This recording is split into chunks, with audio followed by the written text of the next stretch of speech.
Hola, ¿qué tal? Soy Stefan Ricceri, soy fisioterapeuta y bueno, la mayor duda que pueden tener los fisioterapeutas es la exploración. ¿Cuántas veces dudamos si hemos diagnosticado perfectamente a nuestro paciente, si sabemos directamente en qué punto tenemos que iniciar nuestros tratamientos, cuánto tiempo tenemos que mantener ese tratamiento, con qué intensidad? Todo eso son muchas veces dudas que hasta que no han pasado unas semanas, pues no sabemos si hemos estado acertados.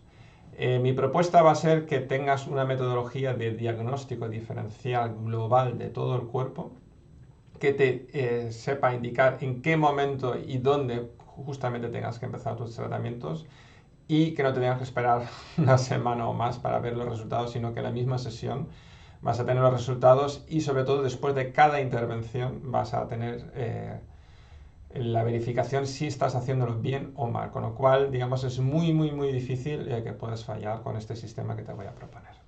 Entonces, vamos a hablar de diagnóstico diferencial.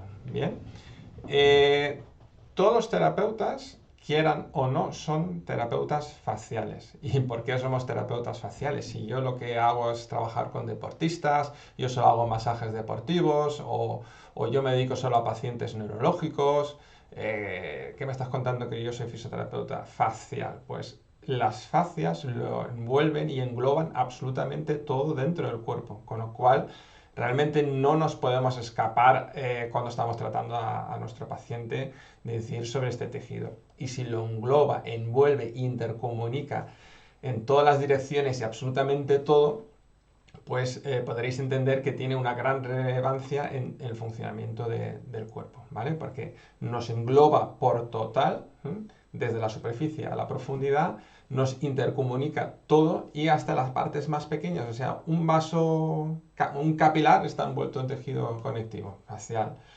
Un nervio, aunque sea la rama más fina, está envuelto en sistema facial. Todo está envuelto y intercomunicado por el sistema facial. Entonces, cualquier tensión anormal, cualquier densificación del tejido que no permita un buen movimiento en la zona va a interferir en el funcionamiento de todo el cuerpo, ya que somos un conjunto, no podemos analizar nuestro cuerpo por piezas separadas, ¿vale? Yo tengo una patología de hombro, voy a centrarme en la cintura escapular, cervical y el resto lo voy a dejar fuera, no, porque cuando yo me muevo, hago unos giros de tronco, muevo la pierna, eso aumenta la tensión en la parte anterior o posterior, en los giros, en espiral, y todo eso se va a transmitir. Y si hay una incongruencia o una disfunción en esa movilidad, pues va a afectar a ciertas partes del cuerpo que se van a alterar. Saber exactamente dónde está la clave, dónde tengo que iniciar mi tratamiento, pues ahí es donde quiero yo incidir. Y para eso vamos a utilizar el sistema facial. Vale, este fondo que he puesto aquí es la piel. Y la piel, bueno, la vemos todos los días, pero es la gran desconocida en lo que es las terapias, bueno, faciales y terapias en general en fisioterapia. En cirugía sí que tiene un gran papel, como veremos más adelante. Entonces, si los cirujanos le dan muchísima importancia a la piel, ¿cómo es que nosotros no le damos ninguna importancia? Y máxime cuando nosotros utilizamos la piel como medio para transferir pues todas nuestras terapias al interior, porque prácticamente todo lo que hacemos, sobre todo en terapia manual, es manipular la piel y con ella lo que hay debajo. Entonces, también ahora plantearemos si lo estamos haciendo bien o lo estamos haciendo mal, ¿vale? Pero sobre todo, el diagnóstico, ¿vale? Tiene que pasar por el sistema facial, ya que es el que engloba e intercomunica absolutamente todo el cuerpo y es un tejido que no podemos obviar ningún tipo de terapias, ¿vale? Entonces, vamos allá. Los principales ladrillos para que podamos entender un poquito en qué es eso del sistema facial, el tejido conectivo. Para que os hagáis una idea, tejido conectivo y sistema facial es absolutamente lo mismo. Unos le llaman tejido conectivo y otros le llaman sistema o tejido facial, ¿vale? Pero en realidad es lo mismo, ¿vale? Para que lo entendamos un poco así de forma muy simplificada, tenemos, a ver que tenga aquí el ratoncito, vale, tenemos por una parte la piel, ¿vale? Que es para mí la primera capa, ¿vale? La primera capa que es evidente que nos une desde la cabeza hasta la punta de los pies, de delante, atrás, derecha, izquierda, en todas las direcciones, ¿vale? Estamos envueltos, es nuestro traje, yo le llamo el traje, y de hecho a veces bromeo y digo que somos sastres, ¿vale? En vez de fisioterapeutas, porque tenemos que ajustar ese traje. Bien, debajo de la piel, muy pegada, o sea, íntimamente pegada, casi no se puede separar, está la fascia superficial, que sería esta capa de aquí abajo, ¿vale? Y que sería una segunda envoltura, ¿vale? Como las muñecas estas rusas, que metes una dentro de otra, pues así. ¿Vale? Otra capa que completamente nos envuelve. Y esta otra vez está comunicada con otra capa que sería la fascia profunda, que es otra funda que nos envuelve por completo todo el cuerpo. O sea, igual que la piel, imaginaros dos capas más para adentro. Y ahí ya se une a los músculos, a las vísceras, a todo lo demás, que ya sería también fascia profunda, pero también serían fascias individuales de cada grupo muscular, de cada conjunto de músculos, bueno, de todo el resto que hay dentro del cuerpo, ¿vale? Eso muy a grosso modo. Evidentemente, entre todas las capas tiene que haber libertad de movimiento, ya que todas no se mueven de forma igual. Cuando nosotros movemos el músculo no vemos que la piel se mueve arriba y abajo, ¿no? Sino que hay independencia y esa independencia es fundamental para que funcione nuestro cuerpo, ¿vale? ¿En qué consiste ese tejido conectivo o sistema facial? Pues bien, está construido por unos ladrillos, por si podríamos llamarles, que unos son elastina, que sería la parte elástica del conjunto, las fibras de colágeno, eso ya nos suena un poco más, que son las fibras no elásticas, digamos los ladrillos, el esqueleto en sí, del tejido conectivo, y todo eso está metido dentro de una sustancia fundamental, como muchas otras células que generan este tipo de fibras, ¿no? De colágeno, elastina, etc. Y la sustancia fundamental, que es el líquido en el que está impregnado todo. Es como el aceite de nuestro motor, pues el aceite del tejido conectivo es la sustancia fundamental. ¿Vale? No vamos a entrar en profundidad porque esto ya daría para horas y horas, ¿vale? Pero que tengáis que tenemos fundas desde la superficie a la profundidad a nivel global, pero luego fundas también muy pequeñitas para cualquier estructura, cualquier cosa que esté dentro del cuerpo, y todo está pegado, todo está, no está ahí sueltecito dentro del cuerpo, ¿vale? Bien, el colágeno hemos dicho que es inextensible, ¿vale? Pero es muy flexible, ¿vale? Y la forma, cuando se habla de elasticidad del colágeno, no es realmente que la fibra de colágeno se pueda estirar, porque una vez está recta no se puede estirar más. Lo que sucede es que el colágeno está ondulado, se presenta de forma ondulada, ¿vale? Entonces, una cuerda, imaginaos un cable de acero que está ondulado, yo lo estiro de los extremos y lo puedo alargar, ¿vale? A la hora de estirarlo, pero una vez llega a su máxima extensión, y está recto el cable, yo ya no lo puedo estirar más porque un cable de acero no es elástico. Pues algo parecido pasa con el colágeno. ¿Cómo vuelve a su posición inicial? Pues entre las fibras de colágeno están las fibras de elastina, ¿vale? Que son muy elásticas, que se pueden sobreestirar muchísimo y que hacen y ayudan a que ese colágeno vuelva a su posición inicial. Y todo esto está envuelto en la sustancia fundamental, que sería esto azul, ¿vale? Que también permite que haya una distancia entre las diferentes fibras y que se mantenga esa distancia, que no se rocen, que no se irriten, porque esa irritación produciría mayor fabricación de fibras de colágeno y una densificación del tejido que tampoco nos interesa, ¿vale? Bien, ¿cómo se mueve el sistema facial o cómo percibimos nosotros el movimiento? Entonces, realmente lo curioso, o algo que es súper evidente, que no hace falta ningún estudio científico que nos lo demuestre, es que el mayor movimiento no está dentro del cuerpo. El mayor movimiento, cuando nos desplazamos, cuando hacemos cualquier gesto, está en la superficie, ¿vale? Igual que en un coche cuando gira, la rueda que más rápido va a rodar es la de fuera y no la de dentro, pues en el cuerpo es lo mismo. Donde más nos deformamos, donde más nos movemos, es en la superficie, donde mayor desplazamiento de movimiento hay. Y es siempre así. ¿Bien? Entonces, si tenemos claro esto, hay dos principios. Cuando hacemos una extensión de tronco, en la parte anterior tendríamos un aumento de tensión, ¿vale? Un aumento de tensión en la superficie, que sería aquí, a ver por qué no sale mi ratoncito por aquí, bueno, da igual.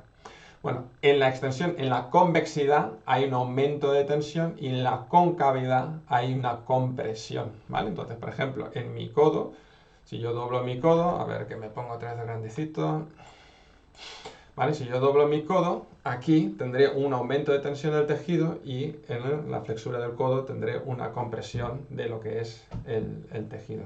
Esos cambios de tensión los los percibe el cuerpo y en función de la tensión que hay aquí y la compresión que hay aquí, el cuerpo adapta lo que es la función motora. ¿Y esto cómo lo hace? Lo veremos más adelante. Pero os adelanto que el 80% de todas las terminaciones nerviosas está en la superficie, en la piel y fascia superficial. Con lo cual, si el cuerpo mete el 80% de todas las terminaciones nerviosas ahí, es porque le es más interesante lo que le cuenta la superficie que lo que le pueda contar el músculo o cualquier cosa que haya dentro del cuerpo, ¿vale? La inervación 1000 veces más rica en superficie que en profundidad.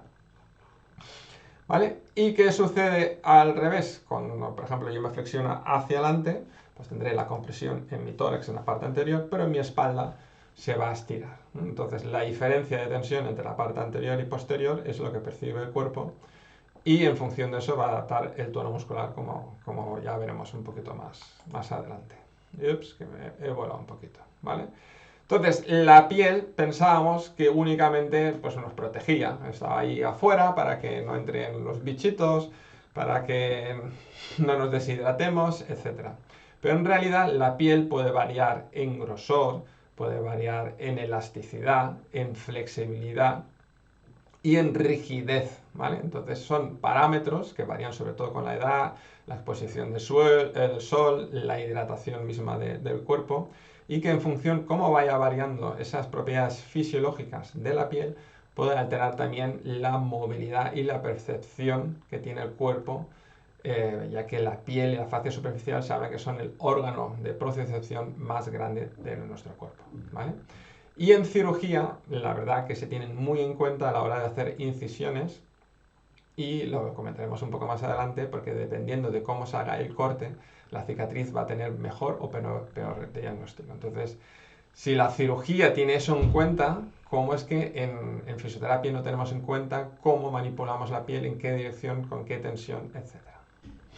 Bien, un estudio muy interesante y que viene a avalar un poquito todo esto que estoy contando es que es un estudio que dice que las personas obesas, no estamos hablando de obesidad mórbida, o sea, no estamos hablando de gente que le cuelga todo por todos lados, sino gente que está gordita, comparada con gente que está delgada. Y se ha demostrado, o se ha observado, que la gente obesa, de forma natural, es más elástica que una persona delgada, ¿vale? ¿Y en qué se diferencia un gordito y un flaquito? Pues principalmente en que tiene más piel. Y si hemos dicho que la tensión superficial, o el aumento o la disminución de tensión superficial va a tener una influencia directa sobre el tono o que el cuerpo utiliza esa información para variar el tono muscular o adaptarse al movimiento, digamos que las personas obesas tienen una tensión más neutral, o sea, necesitan más movimiento para que se active. Sin embargo, las personas muy delgadas que tienen muy poca piel, a nada que se mueven un poquito, hay un cambio, ¿vale?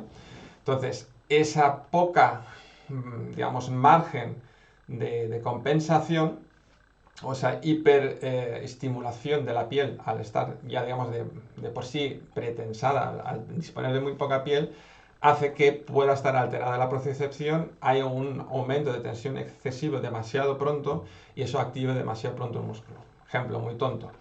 Voy a moverme, a ver que cambiamos otra vez aquí, quiero subir mi brazo, ¿vale? Una persona gordita tiene un poco más de piel y realmente la tensión aparecería al final, entonces el cuerpo dice, bueno, ahí al final yo tengo que hacer algo para que no se me luxe el brazo, ¿vale? Porque si sigo tirando con mi musculatura de la espalda, al final va a pasar algo. Entonces, sin embargo, si yo estoy muy delgadito, muy flaquito, tengo muy poca piel, esa tensión va a llegar mucho antes. Con lo cual, aquí ya puede ser que se activen mis músculos para frenar el movimiento, porque en realidad se piensa que ya está aquí.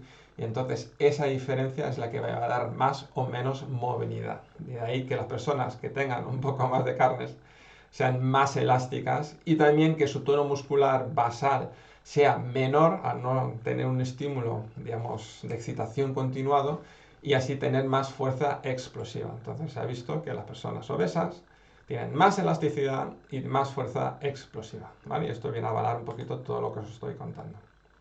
Bien, la piel es para nada elástica. Nosotros pensamos que la piel se puede estirar, pero esto no es elasticidad, ¿vale?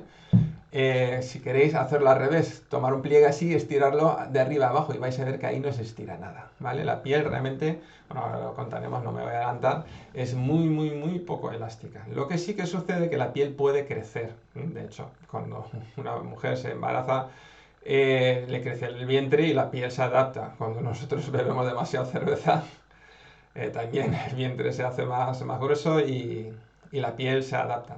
Hasta ciertos límites puede volver a su posición inicial cuando nos ponemos a dieta o hacemos ejercicio, pero a partir de ciertos niveles no vuelve a su posición inicial. Pero la piel puede crecer y debe crecer para adaptarse a las exigencias del cuerpo. Pero para eso tiene que haber un estímulo continuado. O sea, que de vez en cuando levantamos el brazo no quiere decir que crezca la piel y nos permita realizar esos movimientos. Si nuestra postura habitual es estar así, como estoy yo ahora con los brazos bajos, porque levanto un par de veces el brazo, no me va a crecer la piel en la axila que me pueda permitir, o en el pectoral, donde sea, o donde haga falta, para que pueda levantar bien el brazo. Entonces realmente me tengo que adaptar a lo que tengo y una tensión demasiado temprana pues va a evitar que me pueda mover bien, ¿vale?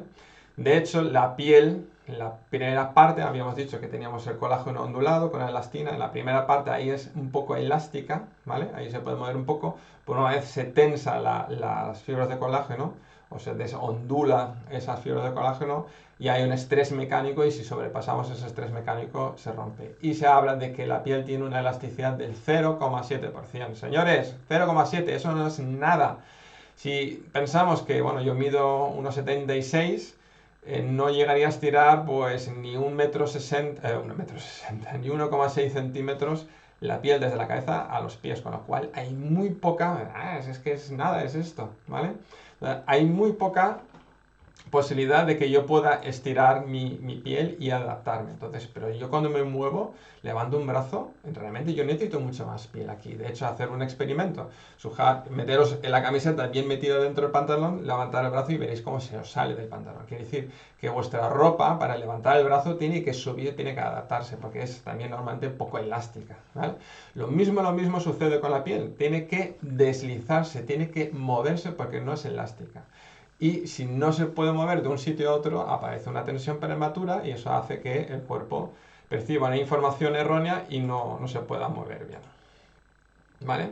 Luego, las cicatrices, por ejemplo, serían unos frenos evidentes. ¿Vale? Yo me hago un corte, todo el mundo sabe que ahí se generan unas adherencias por la cicatriz, se pegan las capas superficiales con las profundas, no hay una independencia de movimiento entre las diferentes capas y esto impide que el cuerpo se pueda mover bien en una zona, sobre todo lo vemos cuando hemos hecho una prótesis de cadera, bueno, de cadera también, pero bueno, de rodilla es mucho más evidente que la zona donde ha habido una intervención, donde hay una cicatriz, la piel queda muy, muy tensa y luego impide lo que es la flexión de rodilla. No es tanto los tejidos profundos, sino más los superficiales, lo que no funcionan. De hecho, tú te haces un corte en la rótula, te das un golpecito y te ponen 3 o 4 puntos, no puedes luego flexionar la rodilla. Y la cicatriz es solo en superficie, pero has recortado un poquito la piel, tienes un poquito menos, hay un poco más de adherencia y no te puedes mover bien, ¿vale? Pero esas cicatrices no tienen que ser evidentes como un queloide, como una cicatriz, un corte, sino que pueden ser impactos, traumatismos que hayan generado también una densificación del tejido en la zona y impidan bien el movimiento, ¿vale? Entonces eso es fundamental que lo tengáis en cuenta, que cuando hablamos de cicatrices no nos referimos solo a cicatrices evidentes de un corte, sino que pueden ser por traumatismos, por abusos o por cualquier otra cosa. Vale, seguimos ahí. A ver. Ups, que me voy demasiado. Vale, cicatrices. Tenemos la piel, que hemos dicho que es la parte, para mí, la más fundamental, ya que como no es elástica y el resto dentro sí que es elástico, y realmente el que va a mandar es la superficie contra la profundidad, ¿vale? Y la piel, tenemos que hablar pues eso, de movilidad y elasticidad. Elasticidad, ya os he comentado, tiene muy poca, entonces lo que tiene realmente es movilidad. Tiene movilidad en cualquier dirección del espacio, pero esa movilidad está bien limitada y tiene, digamos, sus consecuencias y su razón de ser. ¿Cómo se mueve la piel? Tiene 3 formas de moverse. En una que está, digamos, agolpada un poquito, ¿vale? Está convexa, como puede ser, por ejemplo, a nivel de todo lo que el tronco, a nivel de un pectoral, está un poco cóncava, ¿vale? Digamos que recubre un reborde. Entonces, está anclada abajo, a los laterales, a derecha e izquierda. A ver si lo meto aquí el ratoncito. Aquí está. Entonces, tenemos derecha e izquierda. Estaría anclado, digamos, todo un grupo de piel, que hablaremos ahora de los anclajes, ¿vale? Está, digamos, muy cóncavo en la parte de arriba y menos cóncavo en la parte de abajo porque se han separado sus bordes. Entonces, cuando nosotros levantamos un brazo, nuestro pectoral se aplana y al aplanarse se separan los bordes y tienes un poco más de piel. Eso permite ya cierta movilidad. En la axila tenemos piel plegada, ¿vale? Entonces, al levantar el brazo se despliega y se puede incluso invertir un poco la curvatura y generar así también un aumento de exposición de piel. Y luego las partes que son planas o que están rectas, y luego cuando también llegamos un poco al límite de las dos anteriores, tenemos la fascia superficial con la fascia profunda, y ahí puede haber un deslizamiento y movimiento entre ellas. Y eso va a depender principalmente de la cantidad de grasa que haya entre ellas. Y habíamos hablado antes que los gorditos tienen más elasticidad, y eso es justamente, tienen un poco más de elasticidad porque la piel se puede mover un poquito más en esas personas, y por lo tanto la tensión superficial aparece un poco más tarde. Cuando más grasa, más desplazamiento, y eso lo vemos aquí en esta secuencia de imágenes azul-amarillo, ¿vale? Aquí la primera sería la normal, cómo se desplaza abajo al inclinarse, y la tercera sería con un poco más de grasa, ¿vale? Entonces, esas son las formas de moverse la piel. Vale, entonces la piel se puede mover en cualquier dirección del espacio, se puede torsionar, se puede separar un poquito, comprimir, pero realmente estirar realmente muy poquito. Entonces, hagamos un pequeño resumen. El movimiento tiene lugar en superficie. Según la superficie, la tensión superficial va a enviar a una información al cerebro, ya que el 80% de las terminaciones nerviosas están en superficie, para que el músculo se adapte, actúe más, menos en función de la percepción o el movimiento que está sucediendo. Y todo eso lo tendremos que tener en cuenta a la hora de explorar a nuestro paciente y de valorar a nuestro paciente. Y que todo esto sucede porque la piel es poco elástica y lo que tiene que hacer es moverse de un sitio a otro. Vale. Todavía habíamos dicho que la piel se sujeta al cuerpo, no está ahí suelta, ¿vale? Y hay unas zonas bien determinadas, bien descritas sobre todo por Carl Asteco en su Atlas de Anatomía, que les llama líneas de mayor adherencia facial. Todas estas líneas de mayor adherencia facial son las que tengo aquí marcado en este dibujo en negro, ¿vale? Y en este otro también, ¿vale? Aquí el que tengo en la espalda, todo este muñeco, todos esos cuadrantes, ¿vale? Todos esos que parecen como parches que están ahí pegados, ¿vale? Los bordes, los contornos que están marcados en negro, no están simplemente en negro por algo, para que se puedan diferenciar bien, sino que realmente ahí es donde la piel está más adherida a la fascia superficial, esta a su vez más a la profunda, y esta a su vez más a planos todavía más profundos, ¿vale? ¿Y eso por qué sucede? Esto tiene una razón muy importante de ser que poca gente ha pensado en ello. Cuando vais a una tienda de deportes, y os lo aconsejo la próxima vez que vayáis, busquéis las prendas más técnicas, las más profesionales que pueda tener esa tienda. Y si las comparáis con una camiseta básica, ¿vale? O si comparáis, por ejemplo, dos camisetas, una muy técnica y una muy básica, vais a ver que la camiseta técnica tiene mucho más pedazos de tela, pequeñitos, cosidos, que la básica. La básica es un frontal, una posterior y dos mangas, ¿vale? Pero sin embargo la técnica pues tiene a lo mejor varios triangulitos en la axila, tiene... Bueno, veis que está confeccionado con más piezas de tela. Y si le preguntáis a alguien que practica deporte o al de la tienda, digo, oye, ¿por qué esta tiene tantas piezas de tela y esta otra no? Pues os van a decir que la que tiene más piezas de tela es justamente la que tiene mayor movilidad y más libertad de movilidad. O sea, que se te va a pegar menos, vas a poder levantar más el brazo sin que se te salga del pantalón, etcétera, etcétera. Pues el cuerpo es tan inteligente que no se ha ido a comprarse la camiseta básica, sino que se ha comprado la camiseta más técnica que existe hoy en día en el mercado.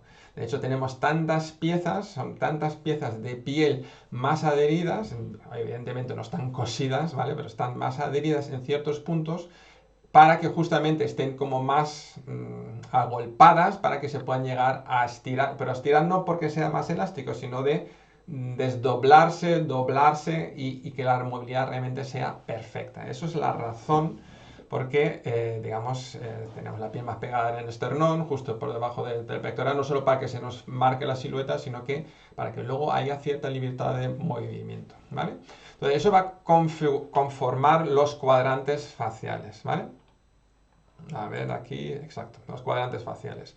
Donde se unen varios cuadrantes va a haber mayor estrés todavía porque hay todavía más adherencia, ¿vale? Pero para que entendáis, podemos tener una alteración en un cuadrante mismo, o sea, el mismo cuadrante, digamos que está convexo, está más pegado en su centro por un impacto, por una cicatriz por cualquier cosa que no haga que se mueva bien. Aparte puede estar más fijado en sus bordes, entonces a la hora de mover eso puede interferir en el desplazamiento de la piel en la dirección que se precisa el movimiento, ¿vale? Entonces eso es fundamental que lo entendáis. Entonces tenemos por una parte la piel en la superficie, unida a la fascia superficial, ahí se encuentran todos los receptores nerviosos, ¿vale? Y ese aumento o disminución de tensión va a activar el sistema nervioso, pero también se va a transmitir en profundidad. Aquí este árbol que se ve, en la parte de arriba sería la piel, fascia superficial profunda, la rosita sería el músculo y de ahí pasamos hasta el músculo, ¿vale? Todo está interconectado de superficie a profundidad y si veis una ecografía, todas esas rayas blancas que hay desde arriba hasta abajo, y si las seguís sería como un laberinto, pero van hasta la profundidad y todo está intercomunicado. Entonces la tensión superficial se transmite a capas más profundas y puede alterar también la percepción y las tensiones en el interior, ¿vale? Podría sobreestirar o mantener en mayor tensión un músculo, a su vez sus usos neuromusculares, aparato tendinoso de Golgi y alterar también el tono vía mecánica. Pero también un exceso de ejercicio que haya provocado una congestión del músculo, una irritación, un mantenimiento de tono, esa tensión o acortamiento en interior se va a transmitir a la superficie y también puede interferir otra vez en la superficie, en esos receptores y va a alterar ya por completo lo que es la percepción del movimiento. Entonces, funcionan los dos sentidos, pero el que siempre va a mandar va a ser la superficie. Vale. Y volvemos a la piel. La piel hemos dicho que es el órgano sensitivo más potente que tenemos en nuestro cuerpo, ¿vale? Hasta ahora lo hemos masajeado, lo hemos tratado como nos ha parecido, casi siempre en sentido de retorno venoso, ¿vale? Pero eso, olvidaros que eso ya, para mí, a no ser que sea un problema circulatorio en sí, tiene poco sentido. De hecho, fijaros cómo están dispuestas las líneas de tensión cutánea, ¿vale? ¿Y qué son las líneas de tensión cutánea? ¿Vale? Aquí tenemos a Paul Sarath, que es uno de los cirujanos especializados en cáncer de piel más eminentes del mundo. Es el que mejor ha diseñado estas líneas de tensión. Le da un repaso a todo lo anterior que había, lo ha argumentado bien y lo ha estudiado. E incluso ha inventado un aparato para medir las tensiones y hacer las mejores incisiones, porque os voy a explicar qué sucede. Las líneas de tensión cutánea van en el tronco de derecha a izquierda, a nivel horizontal, y en las extremidades en sentido longitudinal, ¿vale? En los niños, hasta los 2 años, esas líneas son prácticamente circulares y no son específicas. A partir de que las personas se empiezan a mover, empiezan a tener relevancia y orientación específica, ¿vale? ¿Y esto por qué? ¿Por qué? ¿Por qué? ¿Por qué? Pensar, si la superficie es donde más movimiento hay y donde más nos deformamos, la información se toma de la superficie, ¿va a tener relevancia en qué sentido nos movemos o principalmente nos movemos? Y la tensión que capta el cuerpo tendrá más interés en unos planos u en otros porque son los movimientos que más nos movemos. Entonces, la especificidad de los sensores va a estar determinada por la tensión a la que están en reposo. Entonces el cuerpo ha dicho, vale, en el tronco el principal movimiento que realizo es rotación. Cuando estiramos un brazo, cuando damos la mano, cuando alcanzamos un plato, cuando hacemos cualquier cosa, hacemos rotación de tronco. Flexo-extensión a lo largo del día, hay algún oficio específico, pero en general el cuerpo lo hacemos rotar. Entonces, esos cambios de tensión van a tener sobre todo lugar en sentido horizontal. Entonces ha metido tensión superficial en la piel para cualquier mínimo movimiento de rotación percibirlo y actuar en consecuencia, ¿vale? Sin embargo, ¿qué sucede en los brazos o en las piernas? Son flexo-extensión, con lo cual ha dispuesto las líneas de tensión superficial en sentido longitudinal para que cualquier cambio en ese plano sea percibido de forma inmediata. Entonces, fijaros qué especificidad tiene la piel a la hora de determinar los movimientos. Y en la hora de la cirugía, si yo tengo líneas horizontales que se están estirando de derecha a izquierda, si yo hago un corte en el medio de arriba a abajo, se va a separar esa cicatriz. Es como dos fuerzas que estiran y como si quisieras arrancarte la camisa y sacar el pecho, ¿vale? Entonces, sin embargo, si yo hago un corte así y estiro de los extremos, se va a unir esa cicatriz y se va a pegar mejor. Entonces, los cirujanos tienen muy en cuenta a la hora de incidir sobre la piel en qué dirección corta. Y nosotros deberíamos tener eso en cuenta a la hora de disminuir, aumentar la tensión superficial, que va a tener efecto inmediato sobre lo que es la musculatura. Con lo cual, ojito, que en la espalda no se hacen trazos longitudinales arriba abajo, sino que se van a hacer más horizontales y en las extremidades de arriba para abajo, pero también dependiendo en qué dirección, como vamos a ver un poquito más adelante, ¿vale? Que no es lo mismo subir que bajar, que subir.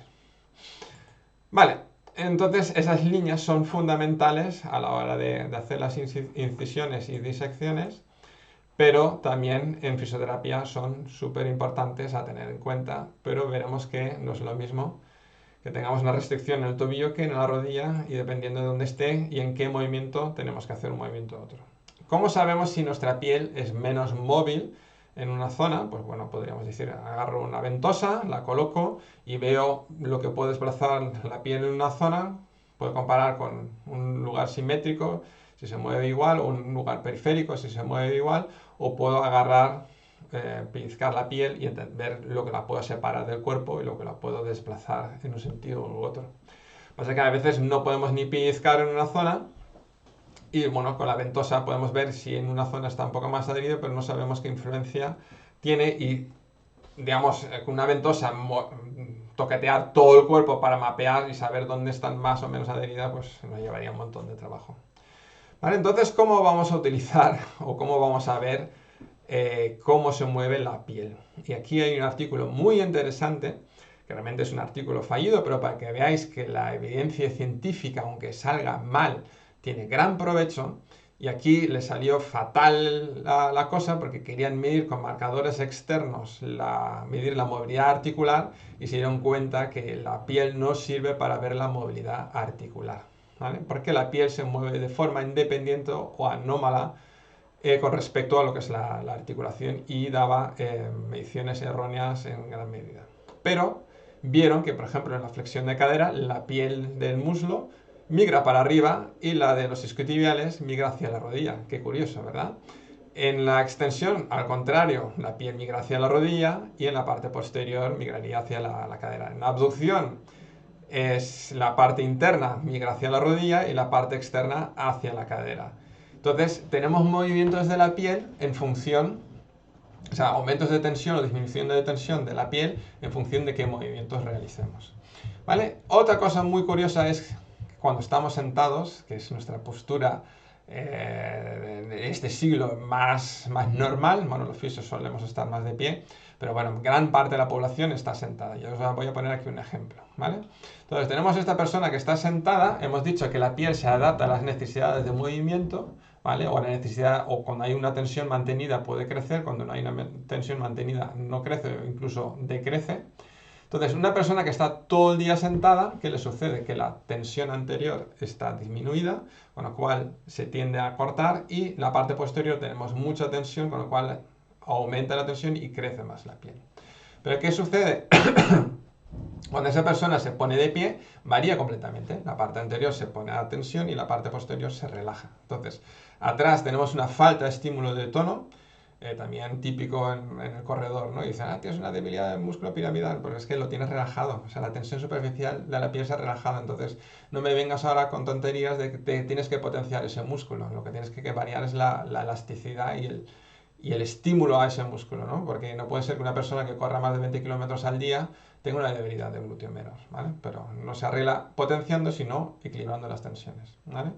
Entonces, en la parte anterior hemos tenido poco estímulo, cuando estamos de pie tenemos mucho estímulo, se activa más la musculatura y la parte anterior quiere ganar a la de atrás y tenemos ahí una lucha y eso que lleva sobre todo a dolores por sobrecarga de la musculatura posterior que tiene que compensar que el cuerpo se quede flexionado hacia adelante y puede producir contracturas, molestias musculares, etcétera, pero que no vienen por un tono muscular anormal, sino porque realmente hay algo que está estimulando ese músculo que está en una zona totalmente diferente a donde está doliendo el músculo, ¿vale? Y eso es fundamental que lo tengamos en cuenta.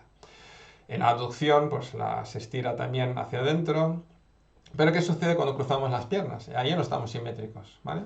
Entonces, en una pierna tendremos un movimiento distinto de la piel a la otra. Y si eso se adapta durante mucho tiempo, cuando nos ponemos de pie tendremos una torsión, ¿vale? Entonces ya tenemos un desequilibrio postural en rotación sobre nuestro cuerpo, pues que puede llevar a consecuencias pues mucho más importantes que si solo tenemos un desequilibrio antero-posterior. De hecho, cuando nos movemos, cuando nos rotamos, tenemos cuadrantes que se van a comprimir, otros que se van a estirar, van a haber esos cambios de tensión, y si hay ya por sí una tensión anormal en un punto, pues no va a permitir que rotemos bien en un lugar, o sea, en una dirección, y sin embargo podamos rotar bien en otra diferente, ¿vale? Entonces, realmente en las terapias, ¿qué deberíamos hacer? Pues, por ejemplo, si tenemos en la convexidad un punto de tensión o de molestia en la espalda, lo que tenemos que hacer es llevar tejido hacia ese punto. Que lo tenemos en la convexidad, en la concavidad, perdón, lo que debemos hacer es separar tejido, porque hay demasiada compresión en esa zona. En la toreflexión tenemos lo mismo, convexidad, concavidad, pero el ejemplo más claro es la rodilla, ¿vale? En la rodilla, imaginaros que tenéis un pantalón muy ajustado, que os sentáis y al ratito empezáis a notar una presión en la rodilla, ¿vale? Notáis que el pantalón os está apretando en la rodilla. Entonces, ¿qué hacéis? Pues os subís la parte de rodilla para abajo, subís la tela hacia arriba, y del muslo os bajáis la tela hacia la rodilla, para justamente tener menos tela a nivel de la rodilla, o sea, perdón, tener más tela en la rodilla y que no os impida esa flexión, ¿vale? ¿Qué sucede si lo sentís en el hueco popliteo? Que notáis ahí un pegote de pantalón, pues os bajáis de rodilla para abajo el pantalón y de rodilla hacia la cadera el pantalón, para descomprimir el hueco popliteo y que no haya esa molesta tensión ahí. Pues justamente eso es lo que vamos a hacer en terapia. Dependiendo dónde sienta la tensión, de dónde y en qué movimiento, vamos a mover la piel en una dirección u otra. Si hay un problema circulatorio, evidentemente podremos actuar sobre el sistema circulatorio y ir a favor del retorno, pero si queremos variar tensiones, tono y recuperar lo que es la buena procesación para que haya una buena movilidad, es imprescindible que regulemos las tensiones superficiales. Entonces, podemos tener un punto en nuestro cuadrante, o sea, en todo nuestro cuerpo, dentro de un cuadrante que esté alterado, que genere una falta de movilidad, que va a generar un exceso de tensión al final del movimiento, y que va a generar una alteración del tono que va a impedir un movimiento normal. Entonces, por ejemplo, en este ejemplo que os pongo aquí, en un problema de hombro, pues el problema puede estar en la zona abdominal anterior, puede estar en la fascia lata, puede estar abajo en un tibial anterior, y desde ahí tensionar toda la parte anterior. Dependiendo en qué postura estemos, si estamos con la pierna flexionada o con la pierna extendida, pues eso va a ser más o menos evidente, ¿vale?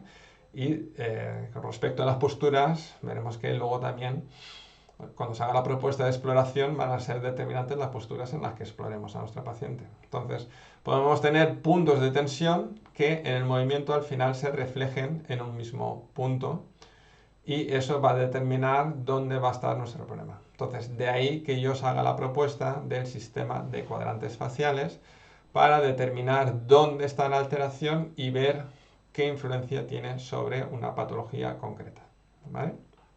Entonces, me da igual que tratéis pacientes neurológicos, que trabajéis solo con deportistas, que hagáis terapia manual, que hagáis electroterapia, que hagáis lo que queráis.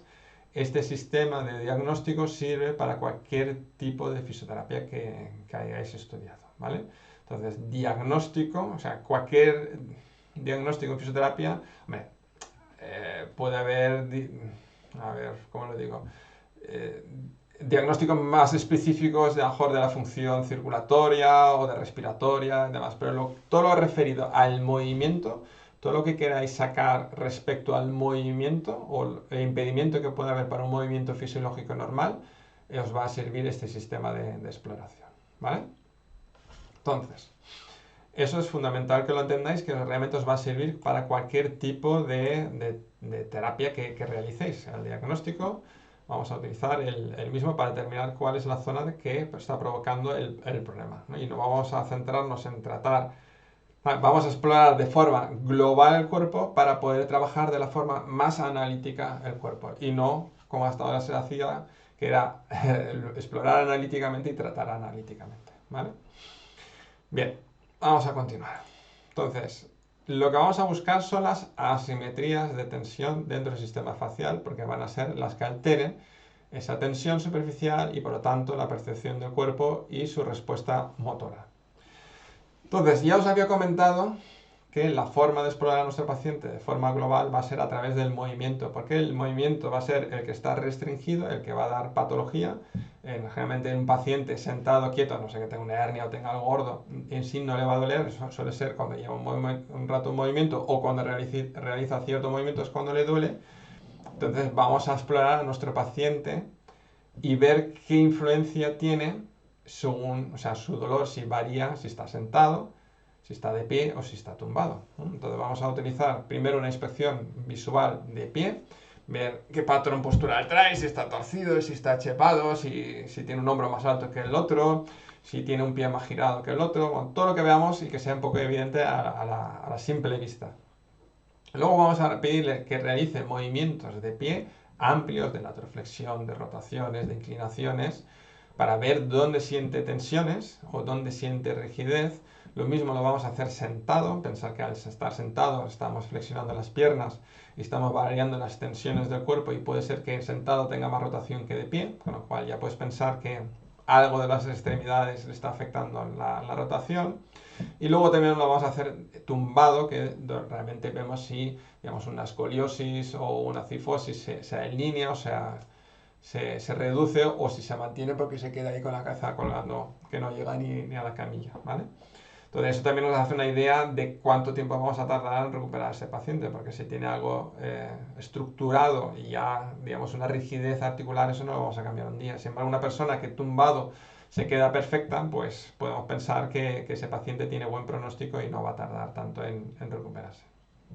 Bien, entonces va a ser primordial que realicemos nuestros test, primero la inspección ocular, luego de pie, luego sentado, luego tumbado, y lo que vamos a ver es cuántas veces haciendo movimientos totalmente diferentes y en diferentes posturas la tensión se replica en un lado y en un área más o menos concreta. Eso nos va a ir dando idea de dónde está nuestro problema. Y la regla principal es muy sencilla. Rigidez gana a sensación de tensión, o sea, podemos tener en un lado, no me puedo imaginaros mi cuello.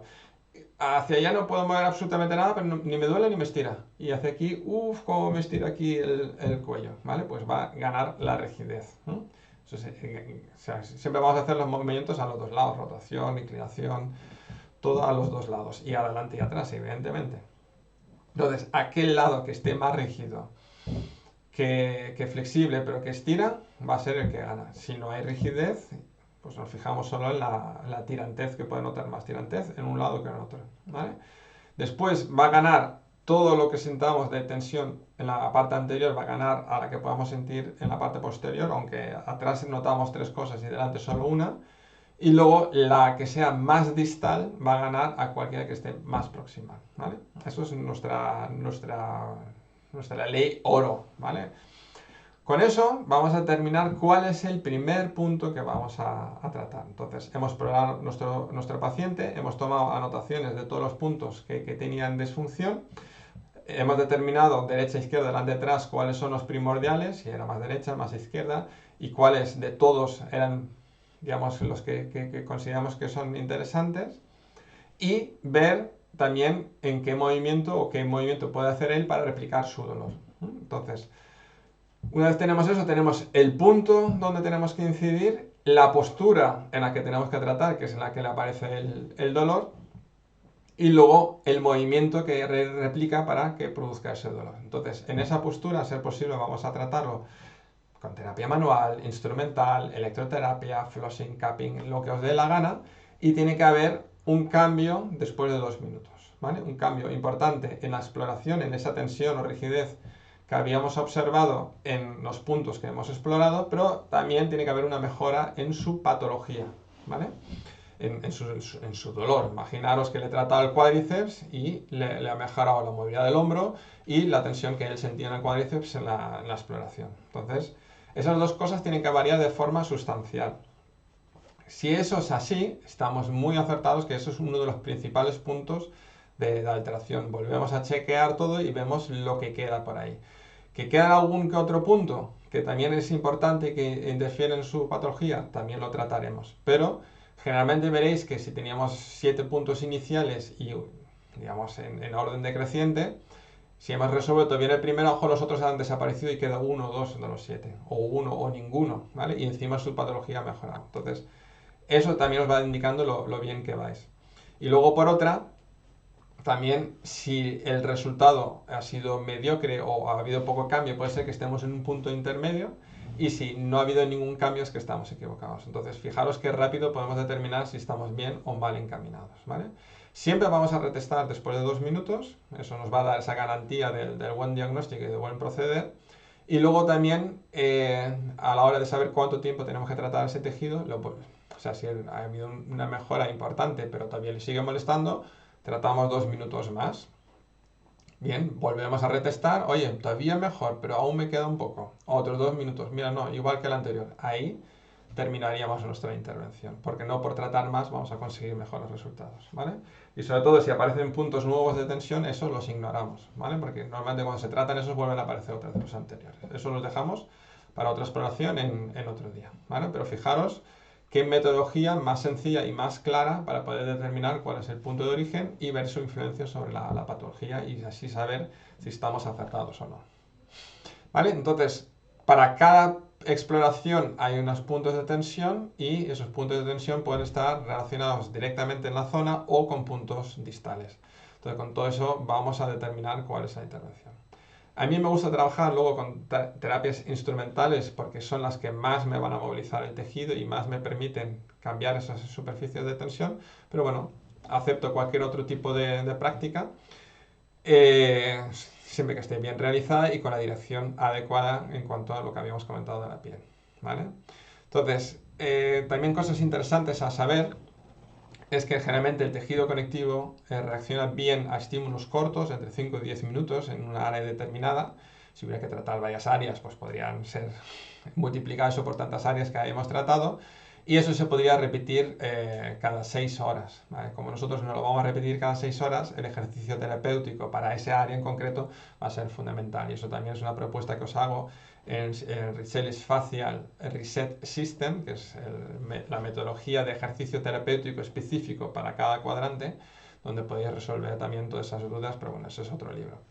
¿Vale? Hemos dicho que la piel se puede crecer y podemos variar su longitud y por lo tanto disminuir esas tensiones de déficits de movilidad utilizando un kinesio después de la aplicación de nuestras terapias para incrementar esa longitud de la piel. Eso no pasa de un día a otro, pero si mantenemos la tensión de forma continuada podemos mejorar esa movilidad. Luego, la descompresión, las que podemos hacer con ventosas o también con el kinesio, haciendo que se arrugue y que levante un poquito la piel, va a favorecer mayor cantidad de grasa en la parte de abajo y mejor movilidad, ¿vale? Eso no quiere decir que nos vayamos a poner gordos porque nos pongamos un kinesio, estamos hablando de milímetros, ¿vale? Luego, una tensión mantenida también va a ayudar a que se orienten las fibras en la dirección adecuada. Pensar que vamos a tener un efecto mecánico sobre las fibras de colágeno que van a hacer que se proliferen, pero luego tienen que estar alineadas en la dirección que se tienen que mover y para eso tiene que haber una tensión mantenida. Ahí también podemos jugar con el kinesio y con el ejercicio continuado. Y fijaros qué sucede con la compresión. Si comprimimos un área, lo que hay una proliferación, pero en sentido ascendente, y va a hacer que ese tejido se haga más denso, y eso generalmente no nos interesa. Entonces, cuando aplicamos terapias, realmente lo único que hacemos es comprimir y deslizar, porque encima utilizamos crema. Entonces, siempre que podáis tratar al paciente sin cremas para que haya tracción y movimiento de la piel. Porque no podéis mover o desplazar la piel si utilizáis cremas, porque lo que hacéis es deslizar por encima. Entonces, gran error para mí en terapia manual es el utilizar cremas. ¿Vale? Y por último os había puesto aquí el ejercicio terapéutico como herramienta, pues cada 6 horas, unos 5 o 10 minutitos en cada área determinada que haya que tratar, o por lo menos en la principal, porque tampoco hay que agobiar al paciente con exceso de ejercicio. Pero el estímulo tiene que ser mantenido, eso es fundamental. ¿Vale? Entonces, resumimos todo. Movimiento sucede en la superficie, los sensores están en superficie, la piel no es elástica, con lo cual la piel se tiene que desplazar y si la piel no se puede desplazar bien, va a haber una tensión anormal en superficie, va a alterar la percepción, va a alterar el tono muscular, la movilidad y un mal movimiento va a generar una patología y tendremos que determinar dónde está esa alteración de movilidad en el cuerpo de forma global para luego centrarnos de la forma más específica en el punto que realmente está alterado y que está generando una tensión anormal en un punto X y alterando el tono muscular ahí y favoreciendo la patología, ¿vale? Espero que os haya gustado este planteamiento. Para los que queráis profundizar más en la materia, pues leeros mi libro, el Richelis Facial Quadrant System, donde os explico bien en qué consiste, bueno, todo lo que os he explicado aquí, pero con mucha más profundidad en cada cuadrante, qué sistema facial hay ahí, qué músculos están implicados, de qué forma podrían actuar en el movimiento, cómo exploro a mi paciente, todos los test de exploración, el positivo o negativo de cada test, qué implicación tiene, dónde serían las áreas de tratamiento, cuáles son los parámetros de tratamiento, vamos, toda la información que necesitáis para hacer un diagnóstico global para ser lo más analíticos y precisos que podáis. Bueno, aquí mi propuesta, espero que os haya gustado y nada, para cualquier tema, aquí tenéis mi correo electrónico, mi WhatsApp, me escribís con gusto y estoy ahí para resolver todas vuestras dudas. Muchas gracias por la atención y hasta pronto.